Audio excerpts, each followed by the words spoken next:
Hello बच्चों, इस video में हम लोग क्लास 10 का जो हिस्ट्री का चैप्टर नंबर 3 है जिसका नाम है the making of global world, इसको कवर अप कर रहे हैं। आई होप आपको ये चैप्टर अच्छा लगेगा। थोड़ा लेंथी चैप्टर लेकिन जल्दी से कवर अप करने का ट्राई करेंगे। और चलिए स्टार्ट करते हैं। ओके, तो सबसे पहले जैसे आप इस चैप्टर में आते हैं मेकिंग ऑफ ग्लोबल वर्ल्ड, इस चैप्टर में टोटल 26 पेजेस है। 26 पेजेस में से कुछ डायग्राम ये वो अगर हटा लेते हैं तो भी लगभग 20 पेजेस पढ़ना आपको मान के चलिए। 20 पेजेस में से जो सबसे पहला टॉपिक आप यहाँ पर देख पा रहे हैं that is called the pre modern world. मतलब 4 सेक्शन या 4 थीम्स कहिए या 4 टॉपिक कहिए, जो भी कहिए, 4 भागों में इस चैप्टर को बांटा गया है। पहले भाग में आपको पढ़ना है द प्री मॉडर्न वर्ल्ड के बारे में, जैसे कि मतलब वही 15th सेंचुरी 16th सेंचुरी जब इंडस्ट्रीज आने वाला था, ये सब था। उससे पहले का कहानी, इंडस्ट्रीज आने से पहले जो एग्रीकल्चर बेस्ड दुनिया थी उसका कहानी पढ़ोगे यहाँ पर। इसके बाद आप देख रहे हो ये सब पढ़ोगे, कैसे फूड यहाँ से वहाँ गया, सिल्क रूट क्या है, कैसे पुराने लोग कैसे ट्रेडिंग करते थे, उनका एक्सचेंज के लिए वो मीडियम ऑफ एक्सचेंज क्या यूज़ करते थे, देन बीमारी कैसे जैसे दूसरी जगह फैल रही थी, और इम्यूनिटी सिस्टम के बारे में डिसेंटर नाम का शब्द क्या होता है। मतलब इसका कुछ टर्म्स पढ़िएगा।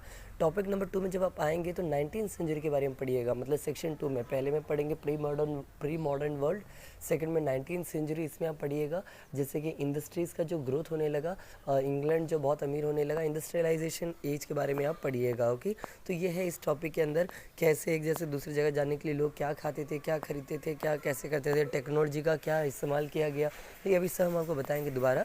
तो ये सब चीज़ें आप यहाँ पर डीप में पढ़िएगा। और सेक्शन नंबर 3 में अगर आप आते हैं, या जो भी आप कहते हैं टीम नंबर 3, पॉइंट नंबर 3 में, तो इस चैप्टर का तीसरे सेक्शन में क्या चीज़ के बारे में आपको पढ़ना है, तो उसका नाम है द इंटरवार इकोनॉमिक। यहाँ पर आप देख पा रहे हैं द इंटरवार इकोनॉमिक क्या है, ये आप पढ़ेंगे। मतलब फर्स्ट वर्ल्ड वार के दौरान क्या क्या चल रहा था, उसके बाद क्या हुआ, उसके बाद ग्रेट इकोनॉमिक डिप्रेशन क्या है, दुनिया कैसे ये जुलूस रही थी, जो भी है, कैसे उसका असर क्या पड़ा, इंडिया पर क्या पड़ा ग्रेट इकोनॉमिक डिप्रेशन का, ये सब आप इस चैप्टर में पढ़िएगा।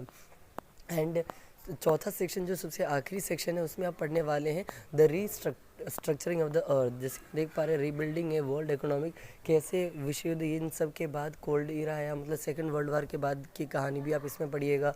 और यही सब जानने वाले आप इस चैप्टर में। मतलब कहीं ना कहीं देखा जाए एक जर्नी करने वाले हो आप पास्ट टू प्रेजेंट, तो यही है पूरे चैप्टर में। तो चलिए एक एक करके अब ज़रा जल्दी से देखते हैं, टॉपिक्स को समझते हैं, और आपको बस हम इंपॉर्टेंट वर्ड्स बताएंगे कि क्या क्या उसमें पढ़ने लायक था क्या नहीं था। ओके, जैसे कि एक मिनट ये हाइलाइटर आपका निकाल ले ज़रा दिखाने के लिए। ओके, सबसे पहला अगर आप इस चैप्टर में आते हो, ये रहा आपका ग्लोबलाइजेशन। आपको यहाँ से ये पढ़ के जाना है कि ग्लोबलाइजेशन क्या होता है, ग्लोबलाइजेशन का बेनिफिट्स क्या है, ग्लोबलाइजेशन कैसे एक देश और दूसरे देश के बीच का संबंध को और बेटर बना रहा है। मतलब ग्लोबलाइजेशन के पूरी अच्छी बातों को आपको समझ के जाना। और ग्लोबलाइजेशन का भी नेगेटिव चीज़ें होता है, आपको ये क्लास टीचर या जब SST वाले टीचर पढ़ाएंगे तो आपको ये बता देंगे। तो पहला चीज़ इस चैप्टर में आपको जो पढ़ना है वो है ग्लोबलाइजेशन।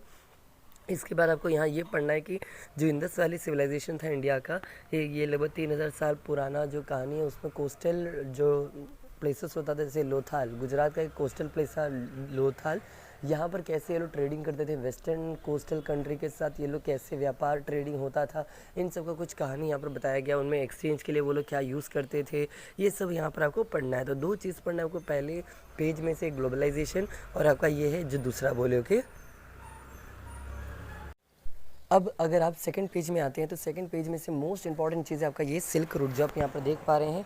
ये कंफर्म आपसे पूछेगा सिल्क रूट कहाँ से कहाँ तक था, मतलब एग्जैक्ट लोकेशन नहीं, फिर भी एक आइडिया होना चाहिए कि हाँ जो चाइना कंट्री यहाँ से वेस्टर्न एशियन कंट्री के साथ और अफ्रीकन कंट्री के साथ और यूरोप के साथ ट्रेडिंग करने का एक रूट का नाम था सिल्क रूट। इसमें से केवल सिल्क नहीं, बहुत कुछ भेजा जाता था, जैसे कि मान लीजिए जो भी स्पाइसेस होता था या और भी चीज़ें यहाँ पर लिखा होगा, आप देख लीजिए, दिखा देते एक मिनट, ये रहा टेक्सटाइल स्पाइसेस, ये सब यहाँ से ट्रैवल करवाया जाता था। प्रेशियस मेटल हो या चाइना पोर्ट्री थिंग्स हो या फूड मटेरियल्स हो, तो ये सब चीज़ें यहाँ से यहाँ माइग्रेशन होता था, आपको ये पढ़ना है। सिल्क रूट वेरी इंपॉर्टेंट है। देन इसके बाद आप नीचे आते हैं, यहाँ पर आपको ये जानना है कि स्पैगेटी नाम का एक फूड आइटम है जो कि चाइना में होता था, लेकिन ये यहाँ से ट्रैवल करके कहाँ चला गया, आपकी इटली में चला गया। और इटली की जगह है सिसिली आइलैंड के बारे में आपने सुना होगा। और सिसिली आइलैंड में जाके ये क्या बन गया, वहाँ पर ये आपका नूडल्स बन गया। तो जो चीज़ यहाँ पर ये है वहाँ जाके वो कुछ और बन गया। और ऐसे ही सिमिलर चीज़ जापान में भी पाया जाता है, इंडिया में भी पाया जाता है, और भी बाकी सारे देशों में पाया जाता है। ओके, इसके बाद पोटैटो के बारे में भी अगर आप पढ़ेंगे तो आपको पता चलेगा। यहाँ पर आपको एक आदमी का डिस्कवरी पढ़ना है। यहाँ देख लीजिए, ये रहा क्रिस्टोफर कोलंबस वो आदमी थे जिन्होंने अमेरिका का डिस्कवरी किया था। इससे पहले अमेरिका तो था, लेकिन अमेरिका में क्या है क्या नहीं है, लोग वहाँ क्या करते, ये वर्ल्ड कंट्री से डिसकनेक्टेड था। लेकिन क्रिस्टोफर कोलंबस ने जब अमेरिकन कॉन्टिनेंट का डिस्कवर किया, इसके बाद कहीं ना कहीं वेस्टर्न कंट्री और मतलब यूरोपियन कंट्री और अमेरिका के बीच में एक रिलेशन सा बन गया था। और एक और बात आप यहाँ पर पढ़ सकते हैं, इतना पॉइंट्स याद कर लीजिएगा। Not only potato, soybean, groundnut, मेज, टोमेटो, चिली, स्वीट पोटैटोज, ये सब उन दिनों हम लोग को नहीं पता था। ये सब आपके अमेरिकन कॉन्टिनेंट से आया गया है, ऐसा माना जाता है। और ये कौन आदमी थे जो नूडल्स को चाइना से इटली लेके आए, तो उनका नाम भी पढ़ लीजिएगा, यहाँ पर दिया गया है मार्को पोलो नाम के एक आदमी थे जो कि इटली के थे। इनको प्रिंस ऑफ मिडाइवल ट्रैवलर भी कहा जाता है, और इनका ही ये चीज़ है जिसके कारण यहाँ वहाँ ये फूड आइटम्स ये चला गया। ओके, इसके बाद आप आगे अगर बढ़ते हैं, यहाँ पर अमेरिका का एक बात बोला गया कि अमेरिका में कौन कौन सी चीज़ें आती है। जिस तरह आपने पढ़ा था चैप्टर 1 ऑफ हिस्ट्री में कि ब्रिटेन के अंदर कौन कौन सा देश आता है, उसी तरह यहाँ पर आपको पढ़ना है अमेरिका के अंदर कौन कौन सा देश आता है। तो आंसर है, यहाँ देख लीजिए, north America, south America and Caribbean. तो ये तीनों को मिला कहा जाता है नॉर्थ अमेरिका, साउथ अमेरिका, और बीच में एक सी है जिसका नाम है कैरिबियन सी। इसमें भी 20+ कंट्री के आसपास आता है। फॉर एग्जाम्पल छोटे छोटे कंट्री है, Jamaica, Cuba, Bahamas, Guyana, Guatemala, तो इस तरह कुछ छोटे मोटे देश आते होंगे। इसके बाद आपको यहाँ पर एक वेरी इंपॉर्टेंट एक सवाल पढ़ना, वो रहा है ये आयरलैंड के बारे में। देखिए, पुराने ज़माने में जब एक टाइम आया था जब आयरलैंड में बहुत लोग भूख से मर रहे थे। रीज़न ये नहीं कि वहाँ पर खाना नहीं था, सब्जी नहीं था, सब कुछ था, लेकिन उनको लगता था कि हम लोग केवल आलू खा सकते हैं, पोटैटो खा सकते हैं, और पोटैटो का शॉर्टेज हो गया था, कमी हो गया था, जिसके कारण लोग बिना खाए स्टारवेशन से भूखमरी से मर गए। मतलब उन खाने के लिए सब्जी खा सकते थे, लेकिन उनको लगता था आयरलैंड वाले लोगों को कि हम लोग केवल आलू खाते, आलू नहीं मिला, इसलिए वो लोग मरने लगे, मतलब भूख से मरने लगे। तो आपसे ये पूछ देगा, ये रहा इसका आंसर, पढ़ लीजिएगा। ओके, इसके बाद एक नया टॉपिक जिसका नाम है कॉन्फ्लिक्ट, डिसीज एंड ट्रेड। इसमें आप बेसिकली क्या पढ़िएगा कि एक जगह से दूसरी जगह जाके लोग ज़मीन जीतना चाहते थे, उनका रिसोर्सेज जीतना चाहते थे। तो जीतने के लिए पहले ऐसे नहीं कि सीधा सेना लेके जाके आक्रमण कर दे, पहले जाते थे वो लोग और जाकर वो उस कंट्री को वीक करते थे। वीक करना बहुत ज़रूरी था। फॉर एग्जांपल अमेरिका को वीक करने के लिए यहाँ पर आप पढ़ पा रहे हैं, स्मॉल पॉक्स नाम की बीमारी को इंट्रोड्यूस किया गया कि पहले अमेरिकन को वीक करेंगे, देन स्पेनिश और पोर्चुगीज़, यहाँ पर लिखा हुआ पढ़ लीजिएगा, ये पोर्चुगीज़ वाले और स्पेनिश वालों ने मिलकर पहले वहाँ पर डिसीज़ फैलाया, क्योंकि वो तो इम्यून थे, लेकिन अमेरिकन इम्यून नहीं थे, उतनी इम्यूनिटी नहीं थी उनमें कि वो इस बीमारी से लड़ पाए। और उन्होंने जब वहाँ के लोग ही मरने लगे बीमारी से, तब उन्होंने आक्रमण करके पूरा साउथ अमेरिका को ज़्यादातर जीत लिया। यहाँ पर एक और नाम पढ़ोगे आप, एल्डोराडो सिटी, एक तो फैबल्ड सिटी है, मतलब एक परियों की कहानी है, जो भी कहते हैं, एक सोने की नगरी है एल्डोराडो। ये अमेजोन रिवर फॉरेस्ट में कहीं पर है, अमेजोन रेन फॉरेस्ट में, और ये बस नाम याद कर लीजिएगा, it is the fabled city of gold. तो आपसे सीधा पूछेगा 1 मार्क में, फैबल्ड सिटी ऑफ गोल्ड का नाम बताइए। तो ये सब चीज़ें यहाँ पर आपको पढ़ना। यहाँ पर एक बात नोटिस याद रखिएगा कि अमेरिका में इंट्रोड्यूस करवाया गया था स्मॉल पॉक्स को, जबकि आपके अफ्रीका में इंट्रोड्यूस करवाया गया था, साउथ अफ्रीका में। उस बीमारी का नाम है रिंडर पेस्ट। इसको रिंडर पेस्ट कहिए या तो इसको कैटल प्लैग्यू भी कहा जाता है, कैटल प्लैग्यू के। इसके बाद आपको यहाँ पर एक टर्म पढ़ना है, डिसेंटर्स क्या होता है। तो इसका आंसर देख लीजिए, डिसेंटर्स क्या होता है, one who refuses to accept established belief and practices. जो कि एक देश में या एक जगह पर जहाँ पर कोई परंपरा, जो कानून नियम होता होगा, उस कानून नियम को ना मानने वाले, ना स्वीकार करने वाले को कहा जाता है, दैट इज़ कॉल्ड डिसेंटर्स कहा जाता है। तो आपको ये डेफिनेशन पढ़ के यहाँ पर जाना है। इसके बाद अगर आप आगे बढ़ते हैं यहाँ पर, तो एक और लाइन पढ़ लीजिएगा कि 18वीं सेंचुरी के दौरान चाइना और इंडिया दुनिया का सबसे अमीर देश हुआ करता था, लेकिन बाद में जाके चाइना केवल सबसे अमीर जो है आगे निकल गया, मतलब इंडिया पीछे रह गया बिकॉज ऑफ ब्रिटिशर्स ने इंडिया को बहुत ज़्यादा लूटा है और यहाँ पर ये लोग आगे निकल गए। इसके बाद आपको जो पढ़ना ये रहा सेक्शन 2 में आगे, मतलब अगर आपने नोटिस किया तो एक बार ज़रा जल्दी से सुनिएगा। सेक्शन 1 में आपको क्या क्या पढ़ना था, एक तो ग्लोबलाइजेशन क्या है, एक इंडस वैली सिविलाइजेशन से एक सवाल पूछेगा, एक सिल्क रोड पूछ सकता है, एक स्पैगेटी और पोटैटो का कहानी पूछ सकता है कि अरब कंट्री में से, यहाँ भी एक और पढ़ लीजिएगा, अरब कंट्री में से पास्ता ट्रैवल करके, पास्ता निकल के अलग अलग सिसिली में चला गया। सिसिली क्या है, इटली का आइलैंड है। तो पास्ता की कहानी, पोटैटो की कहानी, स्पैगेटी जिसको नूडल्स कहते हो, इसकी कहानी। तो आपको ये 3 कहानियाँ यहाँ पढ़ के जानी है। क्रिस्टोफर कोलंबस जो नाम बोले, इसका नाम पढ़ के आपको जाना है। और इसके बाद आपने एक अमेरिका में कौन कौन से देश आते हैं, आपको जगह आते हैं, आपको वो बताएं। देन आयरलैंड की कहानी बताएं। देन एक बीमारी का नाम बताएं, स्मॉल पॉक्स, जो कि अमेरिका में इंट्रोड्यूस करवाया गया था। एल्डोराडो एक सोने की शहर है, आपको ये हम बोले थे। इसके अलावा हम आपको बोले थे डिसेंटर्स क्या होता है। तो ये था पहला टॉपिक। ओके, सेक्शन 2 में अगर आप आते हैं या थीम 2 जो भी कहिए, 19th सेंचुरी आपने पढ़ लिया और उसके पास्ट वाला पढ़ लिया। अब 19th सेंचुरी पढ़ रहे हो, 19 में कहाँ से कहाँ तक का कहानी पढ़ोगे, 1815 से लेकर 1914 तक। 1940 में आपका वर्ल्ड वार स्टार्ट होता है और ये वर्ल्ड वार से पहले तक की कहानी अब आपको बोला जा रहा है। ओके, तो यहाँ पर सर देखिएगा, यहाँ पर सबसे पहला चीज़ जो आपको पढ़ के जाना है वो है ये रहा, दिखाते हैं ये रहा। Okay, economic identify 3 types of movement, मतलब जो अर्थशास्त्री लोग हैं इन्होंने 3 तरह का मूवमेंट देखा है जो कि एक दुनिया में देश में होता है। कौन कौन सा, पहला मूवमेंट कहिए या फ्लो कहिए, तो कौन कौन सा मूवमेंट होता है, सबसे पहला यहाँ लिखा पढ़ लीजिए। The first is the flow of trade, पहला होता है फ्लो ऑफ ट्रेड होता है एक जगह से दूसरी जगह। दूसरा फ्लो ऑफ लेबर, लेबर लोग भी जैसे दूसरी जगह जाता है। The third movement of capital, capital मतलब पैसा, इधर से उधर लोग इन्वेस्टमेंट करते हैं अलग अलग कंट्री में, अलग अलग कंपनियों में। तो ये 3 चीज़ें आपको पढ़ के जाना है, वेरी इंपॉर्टेंट, एग्जाम में सीधा पूछेगा। What are the 3 economics, what are the 3 identities that the economics have been found for the movement of movement, कोई भी चीज़ के मूवमेंट के 3 चीज़ें कौन कौन उन्होंने ढूंढा है, तब ये तीनों नाम याद करके जाना है। इसके बाद अगर आप पूछेंगे अगला क्या पढ़ना है, तो मान लीजिए यहाँ पर आपको पढ़ने लायक मिलेगा। वर्ल्ड इकोनॉमिक में आएंगे तो मोस्ट इंपॉर्टेंट एक चीज़ है कॉन्स लॉ, बहुत ही इंपॉर्टेंट है। तो बस इतना समझ लीजिए, जब इंग्लैंड में अनाज की कमी हो रही थी तो बहुत सारे लोग बहुत सारे फॉरेन कंट्री से खरीद के माल अपना बेच रहे थे, जिससे जो बड़े बिजनेसमैन हैं उनको घाटा होने लगा। जब बड़े बिजनेसमैन को घाटा हुआ तो उन्होंने गवर्नमेंट को कहा कि कोई कानून लाओ जिससे क्या होगा कि जो भी एक्सटर्नल लोग, जो भी आदमी लोग जो सस्ते दाम में लेकर बेच रहे होंगे उनका बेचने का अधिकार उनसे छीन लीजिए, केवल हम ही लोग बेचेंगे, मतलब जो भी है। तो गवर्नमेंट ने कहा कि ठीक है, ऐसे करते हैं कि कानून लाया गया, उस कानून का नाम था कॉर्न लॉ, और इसके तहत जो भी लोग फॉरेन कंट्री से माल इंपोर्ट करके अपना अनाज बेच रहे थे उन सबको बैन करवाया गया, और केवल ब्रिटिश गवर्नमेंट अपने पास अथॉरिटी रख लिया कि हम ही केवल क्या बेच पाएंगे यहाँ पर सीरियल्स। कॉर्न लॉ का मतलब, कॉर्न का मतलब मकई नहीं है यहाँ पर, कॉर्न का मतलब यहाँ पर मकई, राइस, व्हीट, ये तीनों आता है, मतलब सीरियल्स क्रॉप्स इसमें आता है। ओके, और इसके बाद बोला गया, फिर देखा गया कि जब लोगों को अब आक्रोश में आ गया कि ये नियम गलत है, कानून गलत है, तो फिर बाद में जाके गवर्नमेंट ने इसको एबॉलिश कर लिया। आपको ये भी जानना है। ओके, तो ये सब यहाँ लिखा हुआ है, ये लिखे after the law was scraped, फिर ये कानून हटने के बाद क्या क्या हुआ आपको यहाँ दिया गया है, और कानून के दौरान क्या क्या हुआ वो यहाँ पर दिया हुआ है, जो कहानी आपको अभी सुना है। ओके, इसके अलावा आप आगे बढ़ते हैं, तो अगला आपको ये पढ़ना है कि बेसिकली इंपॉर्टेंट लाइन पर आते हैं ना, कि इतना बहुत लेंथी चैप्टर जैसे हमने बोला, जो मेन इंपॉर्टेंट वर्ड से ये पढ़ लीजिए। अगला ये रहा पढ़ना ये है कि लगभग केवल यूरोपियन कंट्रीज से अमेरिकन कंट्रीज़ में लगभग 50 मिलियन लोग ये हुए थे, माइग्रेट किए थे, एंड पूरे वर्ल्ड में देखा जाए लगभग 150 मिलियन लोग माइग्रेट किए थे। रीज़न क्या है माइग्रेशन का, आंसर है फॉर बेटर, ये पढ़ लीजिए यहाँ लिखा हुआ है, in better search of future, मतलब एक बढ़िया फ्यूचर के लोग एक जगह से दूसरी जगह माइग्रेट कर रहे थे। तो ये भी आपको पढ़ना है कि माइग्रेशन का मेन पर्पस या मेन रीज़न क्या था।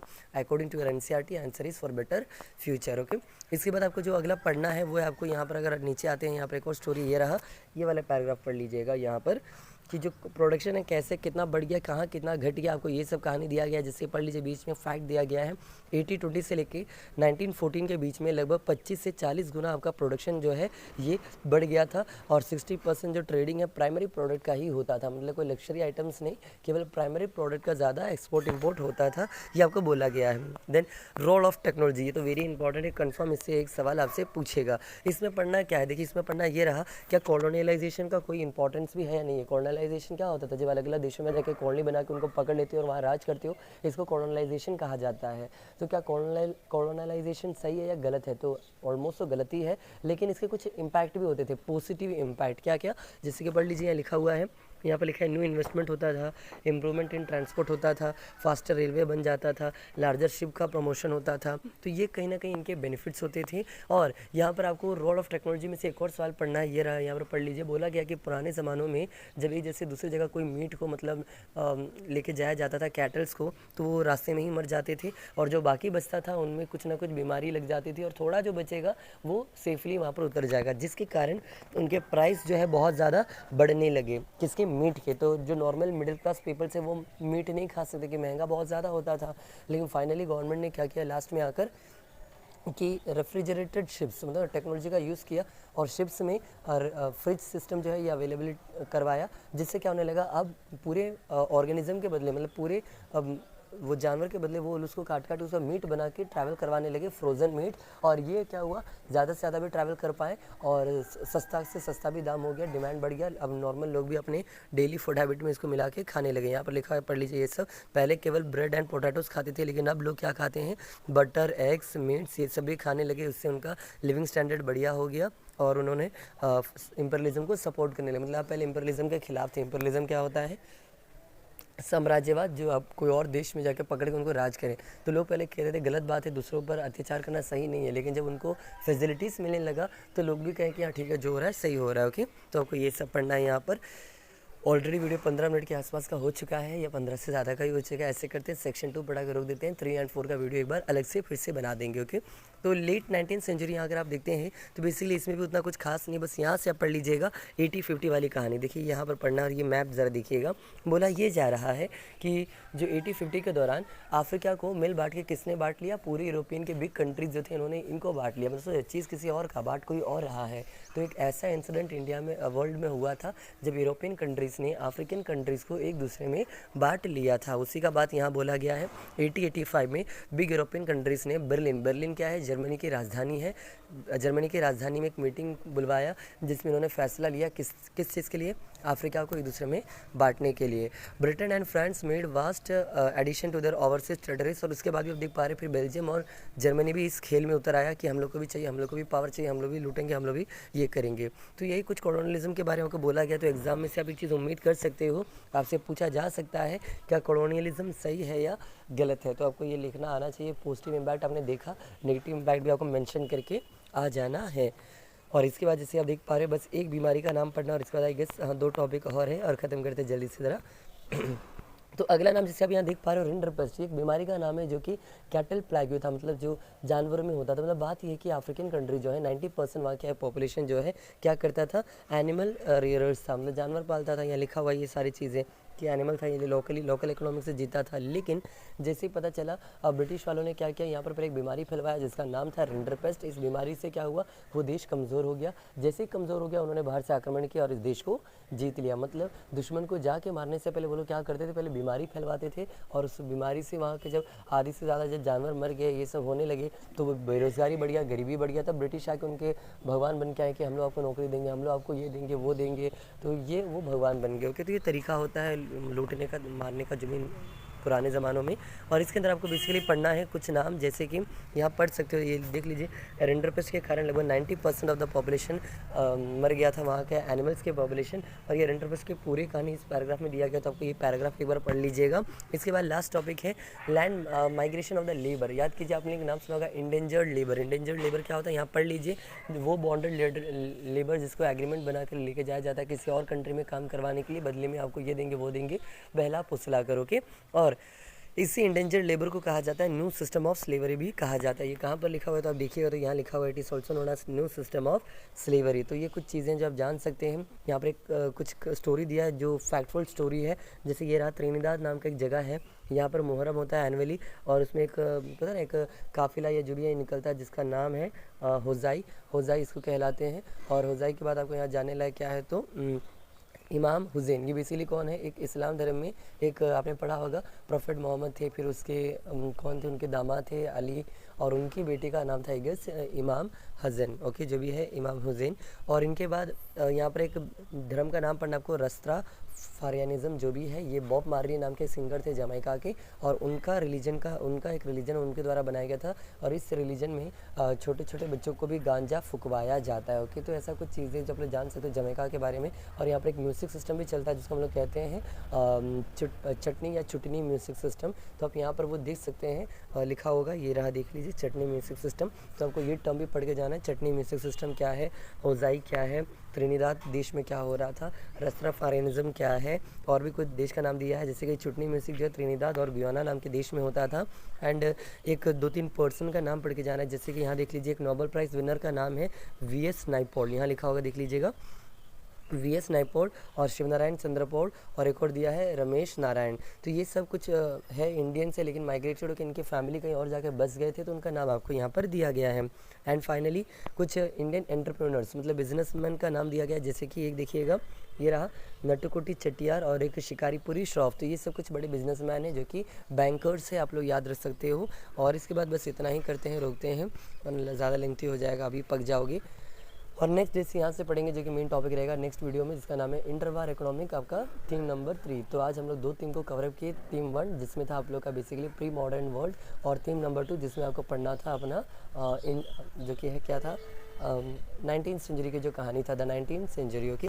तो बस इतना ही। इंटरवार इकोनॉमिक और एक और है, वो नेक्स्ट वीडियो में कर लेंगे। अगर वीडियो अच्छा लगा हो और लेंथी लगा हो तो जो भी है सपोर्ट कीजिए। Okay, thank you.